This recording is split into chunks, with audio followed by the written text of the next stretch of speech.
बिस्मिल्लाहिर्रहमानिर्रहीम, अस्सलाम वालेकुम। मैं हूं ईसा नकवी और मेरे साथ मौजूद हैं अदील वड़ाइच। इस वीडियो में दो खबरों पर बात करेंगे और जायज़ा लेंगे 20 सितंबर से 25 जनवरी 4 महीने 5 दिन पाकिस्तान डेमोक्रेटिक मूवमेंट कायम हुई।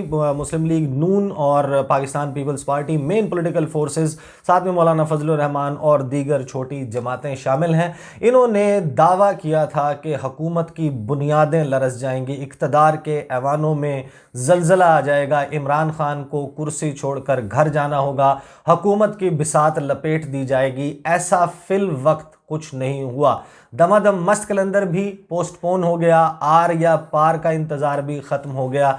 ये सारा माहौल, उसमें लड़ाई पाकिस्तान डेमोक्रेटिक मूवमेंट की मुख्तलिफ जमातों की, इख्तलाफात आपस के, वजह कोई भी हो, सूरत हाल हमें ये नज़र आती है। अदील वड़ाइच साहब, इनके साथ मैं जो इसके जो फ़िलहाल 3 से 4 महीने की इस ट्राजेक्ट्री के जो रेफरेंसेस हैं उस पर बाद में बात करूँगा।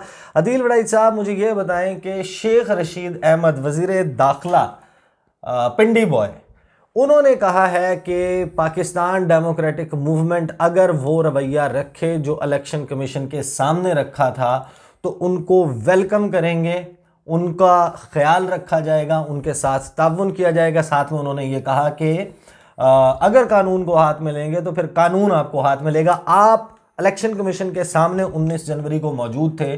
पीडीएम की ऐसी कौन सी अदा है जो शेख रशीद को पसंद आई है? देखिए नकवी साहब, रेड जोन में उस दिन जितना आना आसान था ना, इतना आम दिनों में भी नहीं होता। पूरा शहर खुला था, कोई कंटेनर नहीं लगे हुए थे, सवाए इलेक्शन कमीशन के सामने एक खारदार तार लगाई हुई थी। तो रेड जोन में उन्होंने उनके लिए खुला मैदान छोड़ दिया। उसके बाद पीडीएम 11 जमातें अगर एक एक हज़ार बंदा भी लाती ना जी, तो 11,000 बंदे आ जाते। और जी ये हर जमात ना लाती, सिर्फ हनीफ अब्बासी को ये कह देते ना जी, वो 8-10 हज़ार बंदे लाने हैं तो मसला ही नहीं था। वहाँ तकरीबन जो एक न्यूट्रल एनालिसिस जो सामने आया, एक वो एदाद शुमार का, वो कुछ मैक्सिमम जो स्ट्रेंथ आई वो 7,000 के करीब जो पीक थी उस वक्त। और जब मरियम का खिताब हो रहा था उस वक्त वो पीक जो है वो गिरना शुरू हो गई और उस वक्त वो उससे आधी के जो है ना वो स्ट्रेंथ रह गई। तो हुकूमत ने देखा कि हमने तो इनको खुला मैदान दिया है, ये रेड जोन में इनका पहला शो है, 11 जमातें हैं, इलेक्शन कमीशन आप आगे। अच्छा, और उन दिनों में हुकूमत थी भी बैकफुट पे इस हवाले से कि जी पार्टी फंडिंग केस के हवाले से पॉलिटिकली काफ़ी शोर शराबा था। तो 6,000-7,000 बंदे लाकर और चंद घंटों में वो ख़त्म हो गया। हुकूमत का कॉन्फिडेंस लेवल तो बूस्ट कर गया। और शेख रशीद का मैं समझता हूँ वो जिस तरह कहते हैं ना कि गुड्डी चढ़ गई, कि ये सारी स्ट्रेटजी उनकी थी कि जी इनको आने देना है, कोई रुकावट नहीं डालनी। कैमरों से वो मॉनिटर कर रहे थे मॉनिटरिंग रूम में, तो वो कह रहे हैं जी अगर इसी तरह ही आना है तो आए जी, बिस्मिल्लाह आए। तो इसलिए उनकी हुकूमत का कॉन्फिडेंस लेवल इससे बड़ा है उस एहतजाजी। तो James Bond of Rawalpindi Sheikh Rashid Ahmed, वो ये कहते हैं कि बिलावल भुट्टो समझदार हो गया है, बिलावल भुट्टो बालिग हो गया है, क्योंकि बिलावल भुट्टो ने यह कहा है कि वज़ीर आज़म को घर भेजने का वाहिद रास्ता तहरीके अदम एतमाद है। क्या इस सारी गुफ्तगू से, जाहिर है कि शेख रशीद ने तो एक पॉलिटिकल स्टेटमेंट दी है, लेकिन बिलावल भुट्टो की ये बात करना, आपको लगता है कि पाकिस्तान डेमोक्रेटिक मूवमेंट की जो स्ट्रेटजी वो लेकर, हिकमत अमली लेकर चल रहे थे, वो बिल्कुल ही जिसे कहते हैं कि उसमें दरारें पड़ चुकी हैं, हर एक की अपनी जो है वो ओपिनियन है और हर बंदा चाहता है कि मेरी जो बात है उसको मान लिया जाए? देखें, बिलावल ने जो बात की है, अंदाज़ा करें कि इसका पहले तो मैं ये बात करना चाहूँगा कि इम्पैक्ट क्या होगा। तहरीक अदम एतमाद आती है, इधर से अंदाज़ा लगाएं कि हुकूमत का एक सीनियर वज़ीर ये कह रहा है कि ये जो बिलावल बात कर रहा है ना जी, वो कोई ये भी सुनो, एक गल ठीक कर रहा है, उसको अप्रिशिएट किया जा रहा है किस्म का कि ये देखें ना ये बात। तो यानी इधर से अंदाज़ा कर लें कि तहरीक अदम एतमाद के हवाले से हुकूमत बड़ी क्लियर है और अपोजिशन बड़ी क्लियर है, सवाई पीपल्स पार्टी। अच्छा, पीपल्स पार्टी भी बड़ी क्लियर है कि दूसरी जमातें पीडीएम की कह रही हैं जी नहीं, अगर नंबर दें तो फिर बिलावल लाकर दिखाएं। यानी वो कह रहे हैं नंबर्स नहीं हैं इनके पास। लेकिन फिर इससे लगता यह है कि बिलावल शायद पीडीएम की दीगर जमातों को डिट्रैक करने के लिए ऐसा कर रहे हैं। दूसरी जमातें जो हैं वो बिलावल का इसलिए साथ देने के लिए तैयार नहीं कि हम हुकूमत का कुछ बिगाड़ नहीं पाएंगे।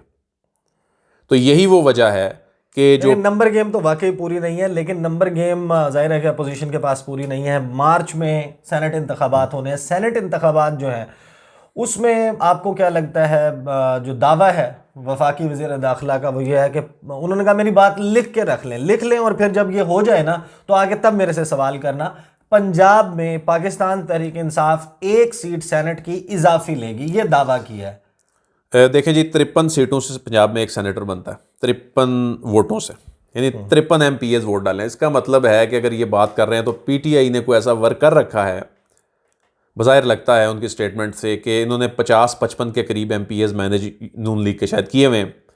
इस सारी सिचुएशन में नहीं, एक जमात जो ये कहती है कि ओपन होना चाहिए, ट्रांसपेरेंट होना चाहिए प्रोसेस, जिसके ऊपर ये एतराज़ अपोजिशन जमातें लगा रही हैं, पाकिस्तान पीपल्स पार्टी और दूसरे के, कि इनको डर है कि इनके लोग निकल जाएंगे, और वही जमात दावा करती है कि हमारे पास एक सेनेटर ज़्यादा होगा।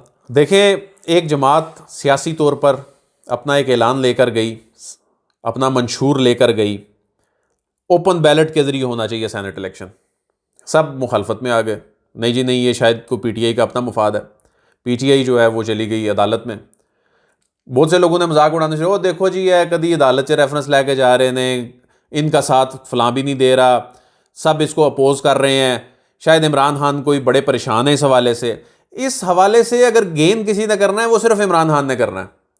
अगर रेफरेंस में ओपिनियन उनके खिलाफ आती है तब भी, उनके हक में आती है तब भी, हक में आएगी तो बोलेंगे देखें जी हमारा स्टैंस जो है मान लिया गया, सियासी तौर पे उनका कद जो है और ऊंचा हो जाएगा।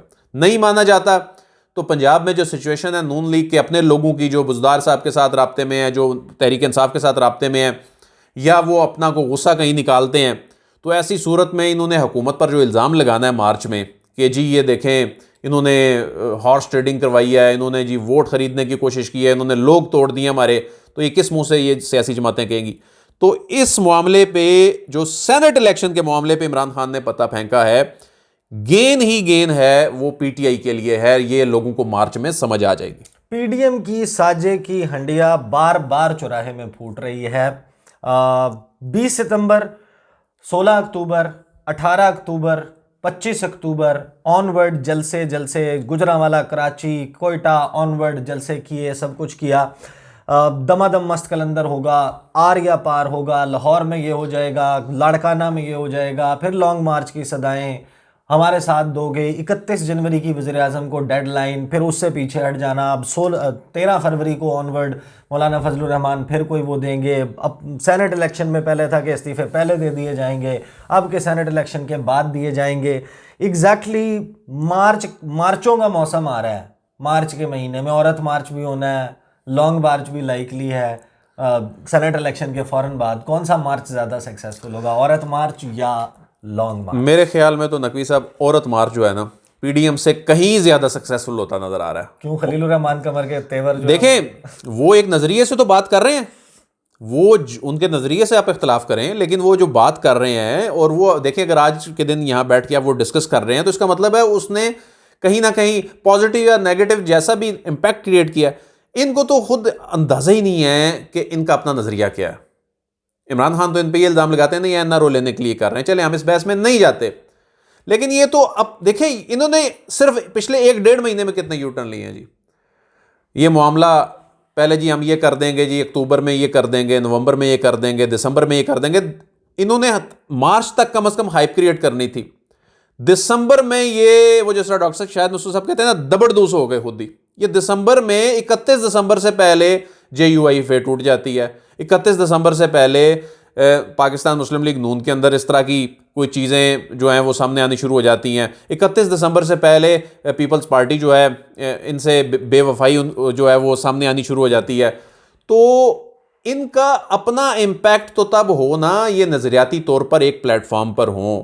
लेकिन बड़ाई साहब, जो लोग हैं अवाम, देखें एक बात तो तय है कि हुकूमत को जिस तरीके से परफॉर्म करना चाहिए था, जो भी वजह हो, यानी कि आप कहें कि कोरोना वायरस की वजह से, ग्लोबल पेंडेमिक, ओवरऑल सिचुएशन, माजी में ये सब कुछ था, ये हमें विरासत में मिला, ये विरासत में नहीं मिला, लेकिन जो गिवन सिनेरियो में हुकूमत परफॉर्म कर सकती थी उस तरीके से परफॉर्म अगर नहीं, या तो बिल्कुल नहीं हुआ, या फिर एटलीस्ट उसका परसेप्शन जरूर मौजूद है कि नहीं हुआ, तो लोगों को ऑटोमेटिकली अपोजिशन की छतरी के नीचे जमा होना चाहिए था। एक मोमेंटम बनना चाहिए था। किसी भी तहरीक की कामयाबी के लिए आप अपना पहले दिन सारे कार्ड्स शो नहीं करते, आप तहरीक को गरमाते हैं, बनाते हैं, एक मोमेंटम होता है। पहले आप प्रेस कॉन्फ्रेंसेस कर रहे हैं, आपने मीडिया के साथ इंटरेक्ट करना शुरू किया, फिर आपने जलसे शुरू किए, फिर आपका लॉन्ग मार्च आखिरी वो होगा कि जिसमें आप आके इस्लामाबाद में अपनी ताकत का झंडा गाड़ के कहेंगे कि इस्लामाबाद हमारा है, फेडरल कैपिटल हमारा है और हुकूमत यहाँ से जाए। लेकिन वो सब कुछ नहीं हो रहा। लोग क्यों नहीं आए साथ? देखें, लोग इसलिए नहीं आए कि लोगों को मालूम है कि ये क्यों कर रहे हैं। इसका तो यही मतलब बनता है। देखें, इसमें कोई शक नहीं है, महंगाई के मसाइल हैं, लोगों को रिलीफ उस तरह मुंतकिल नहीं हो रहा। ठीक है, इकोनॉमी में बहुत सारी चीज़ें स्ट्रीमलाइन हो रही हैं, ट्रैक पे आ रही हैं, लेकिन लोगों को जब रिलीफ मिलेगा लोग तो तब बोलेंगे ना हमें कोई रिलीफ मिल रहा है।